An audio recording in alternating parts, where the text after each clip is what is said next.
दोस्तों, आप देख रहे हैं देहाती खबर न्यूज और आप लोगों का एक बार फिर से देहाती खबर न्यूज चैनल पर स्वागत है। खेसारी लाल यादव के एक नए गाने का पोस्टर आया है। आप लोग देख सकते हैं अपने मोबाइल की स्क्रीन के ऊपर और इस गाने को लिखे हैं मनोज, मतलब जी हाँ दोस्तों, बहुत दिनों के बाद ये जोड़ी वापस आई है।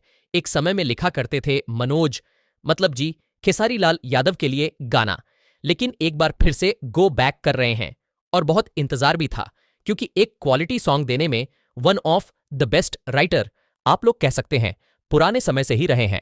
मनोज मतलब जी और पोस्टर आप लोग देख सकते हैं, सपना चौहान जी वीडियो में नजर आएंगी और गाना का नाम है डबल रोटी डबल खिड़की। तो आप लोगों ने सुना ही है, ये डबल रोटी है और घुंघरू जी का भी इसमें नाम है म्यूजिक, शायद उन्हीं का है। और यह निमन भोजपुरी यूट्यूब के अंतर्गत ये आता है म्यूजिक कंपनी। और आप लोग तैयार रहिए खेसारी लाल यादव के इस नए गाने के लिए, मजा आएगा।